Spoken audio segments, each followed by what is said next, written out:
Dyne ఇన్ బార్ pitch పై టాస్ గెలిచిన క్రికెటర్. పూర్తి వివరాలకు చదవండి రేపటి సాక్షి దినపత్రిక.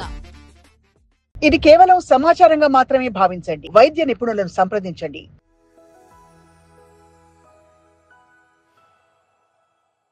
ఏ పరిస్థితుల్లో తప్పకుండా ఇంకా డాక్టర్ ఇంటర్వెన్షన్ అవసరం అనిపిస్తుంది సార్? కొత్తగా ఆకలి లేకపోవడము, వెయిట్ లాస్ అవడం, అంటే 10% ఆఫ్ వెయిట్ లాస్. సో ఒక ఫిజిషియన్ దగ్గరికి వెళ్ళి ఇదివరకట్లాగా నేను బాగున్నానా అని టెస్ట్ చేయించుకోవడానికి. So health is not only physical, it is also mental wellbeing. Correct. So family doctor should be able to understand and address ఈ రెండు ఇష్యూస్. సార్, ఇమ్యూనిటీ కాలక్రమంలో బాగా పెరుగుతోందంటారా, తరుగుతోందా? అలా చెప్పడం కష్టము.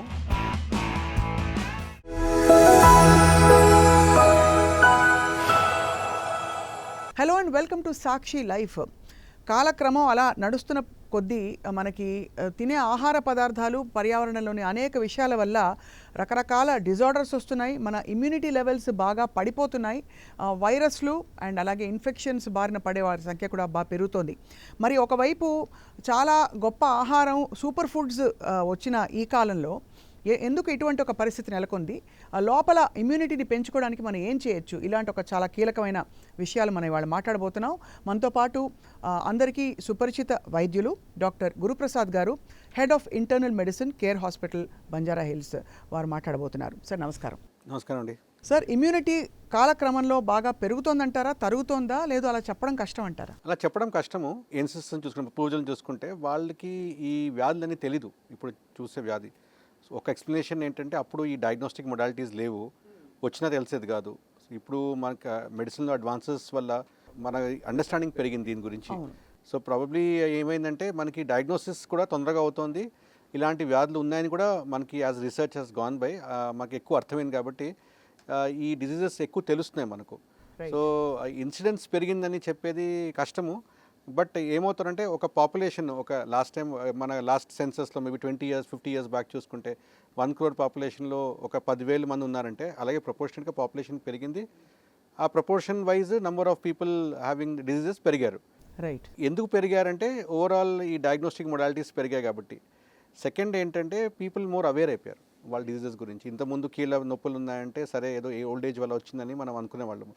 ఇప్పుడు as we have gone forward మనకి ఏమర్థమవుతుందంటే అవి ప్రాబ్లీ అది అలాంటి సమ్ ఆటోఇమ్యూన్ డిజీజ్ లాంటిదేమో అని అనిపిస్తుంది. ఆటోఇమ్యూన్ డిజీజ్ అంటే ఏంటంటే మన బాడీ ఇమ్యూనిటీ యాక్చువల్గా ఏం చేయాలి, మన ఇంట్లో గార్డ్స్ లాగా బయట దొంగల్ని ఆర్ బయట వైరసెస్, బ్యాక్టీరియాని మనని ప్రొటెక్ట్ చేయాలి. ఒక్కొక్కసారి ఏమవుతుంది, వాళ్ళే తప్పు అవుతారు, మన గార్డ్స్ మన ఇంటిని దోచినట్టు ఉంటుంది. సో అలాగే బయట బ్యాక్టీరియా, వైరసెస్ని ఫైట్ చేయకుండా మన ఇమ్యూనిటీ మన ఓన్ బాడీని ఫైట్ చేస్తుంది. దాన్ని ఆటోఇమ్యూన్ డిజీజ్ అంటాం. Correct sir. So doctors use the term autoimmune disease అని పేషెంట్స్కి అర్థం కాదు. ఇప్పుడు మోర్ అండ్ మోర్ రైజ్ కదా సార్, ఇప్పుడు రైజ్ అవుతుంది. ఎందుకంటే ఎస్పెషల్లీ మేము ఏం చూసామంటే పోస్ట్ కోవిడ్, అంటే ఇప్పుడు ఏ ఆటోఇమ్యూన్ డిజీజ్ కన్నా ఒక ట్రిగర్ ఉంటుంది. ట్రిగర్ మోస్ట్ కామన్లీ వచ్చేసి వైరల్ ఇన్ఫెక్షన్స్ ఉంటాయి. అంటే చికెన్ గున్యా తర్వాత రుమటాయిడ్ వస్తాయి కొంతమందికి. సో ఇలాగే కోవిడ్ తర్వాత లాంగ్ కోవిడ్ సిండ్రోమ్ అని చాలా విన్నాం మేము. అంటే చాలామందికి చెస్ట్ పెయిన్, పాల్పిటేషన్, దడగా ఉండేది, డిప్రెషన్, నిద్ర రాకుండా ఉండేది, సైనస్ ప్రాబ్లమ్స్, అల్సటా, ఇవన్నీ చాలా కామన్ సిమ్టమ్స్ మనం లాంగ్ కోవిడ్లో చూసింది. ఈ కోవిడ్ వ్యాధి వచ్చిన వాళ్ళకి కొంతమందికి అంటే చాలామంది వ్యాక్సిన్ మీద వేస్తున్నారు, ఈ ఫాల్ట్ కోవిషీల్డ్ వ్యాక్సిన్ తీసుకున్న వల్ల ప్రాబ్లమ్స్ అవుతున్నాయని. కొన్ని డిజీజ్ అంటే కోవిషీల్డ్ లాంటి వ్యాక్సిన్ వల్ల వస్తాయని అనుకున్నారు, లో ప్లేట్లెట్స్, అది కొన్ని కేసులే ఉన్నాయి. కానీ ఇది మనకి ఏంటంటే COVID would have acted as a trigger, ఎందుకంటే వైడ్ స్ప్రెడ్గా ఎపిడమిక్ అది. సో అందుకనే ఆల్మోస్ట్ చాలా పెద్ద population of the world got affected. Right. So దానివల్ల మన బాడీ ఇమ్యూన్ సిస్టమ్ దాన్ని ఫైట్ చేయడానికి యాక్టివేట్ అయి ఉంటుంది. It fails to switch off. ఆ స్విచ్ ఆఫ్ కాకుండా ఉన్నప్పటికీ ఏమవుతుంది, ఆటోఇమ్యూన్ డిజీజ్ వస్తాయి. సో బాడీ డిఫెన్సెస్ బాగా హై అలర్ట్లో ఉన్నప్పుడు మనకి ఎక్కడో ఒక బ్రేక్ డౌన్ జరుగుతుంది. కరెక్ట్. అది కరెక్ట్. అంటే సో ఇప్పుడు మరి సార్ కామన్గా మీరు చూస్తున్న ఆటో ఇమ్యూన్ కండిషన్స్ ఏంటి sir?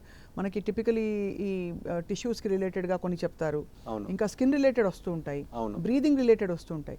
So what are some of the common things you're seeing? This commonest things which we come across is something like eczema. That also is an autoimmune disease. Psoriasis, lichen planus, skin related ఇవన్నీ. Second వచ్చేసి lung, అంటే flare up of asthma, eosinophilia, ఈ asthma వచ్చేది is also form of autoimmune disease only.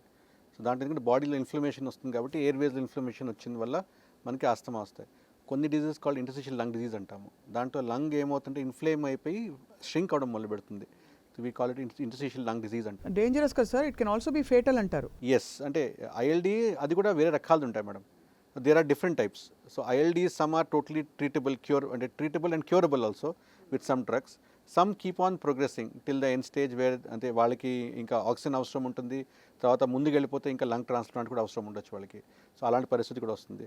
Post Covid చాలామంది చూసాము, severe Covid వచ్చిన వాళ్ళకి lung పూర్తిగా కోలుకోకుండా వాళ్ళకి ఫైబ్రోసిస్ అయిపోయి చాలామంది లంగ్ ట్రాన్స్ప్లాంట్ కోసం కూడా వెళ్ళారు. ఓ మై గాడ్, అంత సివియర్ కండిషన్స్ సివియర్ కోవిడ్ కూడా వచ్చాయి. ఓ మై గాడ్, అంటే ఏదో బతికి బయటపడ్డామని అనుకుని సరిపెట్టుకుంటే కాదు, బికాజ్ చాలా ఒక పెద్ద కుదిపేసింది సార్. కానీ అసలు ఒక డాక్టర్ దగ్గరికి, ఫిజిషియన్ దగ్గరికి వెళ్ళే వారి సంఖ్య కూడా తగ్గుతోంది. అందరూ స్పెషలిస్ట్ని ఆశ్రయిస్తున్నారు. సో ఒక ఫిజిషియన్ దగ్గరికి వెళ్ళి ఇదివరకట్లాగా నేను బాగున్నానా అని టెస్టులు చేయించుకోవడానికి what are some indications to go to physician? దీంట్లో నా టేక్ ఏంటంటే, it is not to sell myself, but జనరల్గా the concept of the family physician was there some years back. అవును సార్. అండ్ ఈవెన్ నో కొన్ని countries like UK, ఇంకా Australia, వాళ్ళు ఇంకా GP system follow అవుతారు. అంటే అక్కడ జనాభారము cannot directly approach super specialist. So తలనొప్పి వచ్చింది న్యూరో ఫిజిషియన్ దగ్గర, ఆర్ జలుబు వచ్చింది ఈఎన్టీ దగ్గర, అలా కాకుండా point of contact has to be the good old family doctor only. The family doctor can be a post MBBS person, అంటే qualified person, post MBBS అయినా పోస్ట్ ఎండీ అయినా ఉండొచ్చు. వాళ్ళకి ఏమవుతుంది, వాళ్ళకి మిమ్మల్ని హోలిస్టిక్గా చూస్తారు, వాళ్ళకి మీ ఫ్యామిలీ బ్యాక్గ్రౌండ్ తెలిసి ఉంటుంది, what all is going on in your family. So health is not only physical, it is also mental wellbeing. Correct. So a family doctor should be able to understand and address ఈ రెండు issues.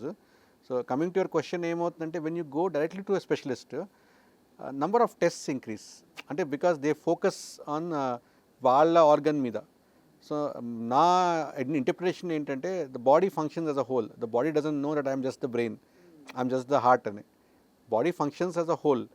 So the doctor also has to, అంటే దాన్ని ఒక హోలిస్టిక్గా చూడాల్సి వస్తుంది. Correct sir. As a whole body. So అక్కడ ఏమవుతుందంటే, మీ initial అంటే సైకోసోషల్ హిస్టరీ నుంచి తీసుకొని మీ పాస్ట్ ప్రాబ్లమ్స్ ఏమున్నాయో దాన్ని మనము ఇంటిగ్రేట్ చేసి ఒక డిజీజ్కి వస్తే నంబర్ ఆఫ్, అంటే కాస్ట్ ఎఫెక్టివ్ అవుతుంది, it is more helpful to patients. సిమ్టమ్స్ని మామూలుగా వేగ్గా ఉండే సిమ్టమ్స్ని, ఎస్పెషలీ కాళ్ళు రెస్ట్లెస్ లెగ్ సిండ్రోమ్ అంటారు కొంతమంది, వీటన్నిటిని మామూలుగా డిస్కౌంట్ చేసేసి ఆ మాత్రం ఏజ్ రిలేటెడ్ రావా అని కానీ, పర్లేదులే అలసిపోయి ఉంటామని తీసిపడేసే ప్రమాదం ఉంటుంది. ఏ పరిస్థితుల్లో తప్పకుండా ఇంకా డాక్టర్ ఇంటర్వెన్షన్ అవసరం అనిపిస్తుంది సార్? అంటే కొన్ని రెడ్ ఫ్లాగ్ సైన్స్ అంటాము. రెడ్ ఫ్లాగ్ సైన్స్ అంటే ఏంటంటే, కొత్తగా ఆకలి లేకపోవడము, వెయిట్ లాస్ అవడము. అంటే 10% of weight loss if you are happening in the past 6 months, that is significant weight loss. అంటే 60 kg person 6 kgs has lost 6 months టైంలో, that is significant weight loss. Or fever తగ్గట్లేదు, more than 2 weeks fever అయిపోయింది, తగ్గట్లేదు, సాయంత్రం పూట జ్వరం వస్తుంది, persistent cough, more than 2 weeks cough ఉంటుంది, ఆర్ ఎక్కడి నుంచైనా బ్లడ్ పోతుంది, ఐదర్ దగ్గులోన బ్లడ్ పోతుంది, ఆర్ మోషన్లో బ్లడ్ పోతుంది, యూరిన్లో బ్లడ్ పోతుంది. ఇవి కొన్ని రెడ్ ఫ్లాగ్ సైన్స్ ఉంటాయి.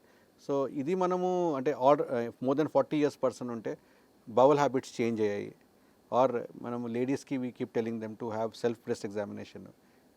మీరే స్నానం చేసినప్పుడు if you can examine your breast, you can avoid big test like mammography and everything. అది చాలా సింపుల్ టెక్నిక్. సో దీంట్లో అయినా లంప్ తెలిసింది. సో ఇలాంటి దాంట్లో మనము డాక్టర్ దగ్గర వెళ్ళి దాన్ని if you can address it, అంటే కొన్ని symptoms over a period of time మనం ఇగ్నోర్ చేయకూడదు, మనం డాక్టర్ దగ్గర వెళ్ళి చెకప్ చేయించుకోవాలి. In fact I would recommend everyone, especially about the age of 40 years, to undergo regular health examination. అలా అని చాలామంది చాలాసార్లు ఏం వింటున్నామంటే, జిమ్లో సడన్గా ఎక్సర్సైజ్ చేస్తున్నారు, ఏదో సడన్గా కొలాప్స్ అయిపోయారు. సో ఇప్పుడు ఏమైందంటే, ఈ పరిస్థితుల్లో, ఈ పోస్ట్ కోవిడ్, ఈ స్ట్రెస్ఫుల్ సిచ్యువేషన్ పరిస్థితుల్లో everybody is running in the race of life. So they are all stressed out. అలాంటప్పుడు ఒక హెల్త్ చెక్ ప్రాబబ్లీ ఈజ్, అంటే ఇప్పుడు ఏజ్కి అలాంటిది బారేం లేదు. అంటే 20-year-old అంటే వాళ్ళకి హార్ట్ అటాక్స్ రావు అని ముందు అనుకునేవాళ్ళము, యంగ్ పీపుల్లో క్యాన్సర్స్ రావు అనుకునేవాళ్ళము, but that has been proven false. Now we're seeing younger and younger people coming to us with heart diseases, cancers. So ఈ కొన్ని రెడ్ ఫ్లాగ్ సైన్స్ నేను చెప్పింది, unexplained weight loss, unexplained unintended weight loss.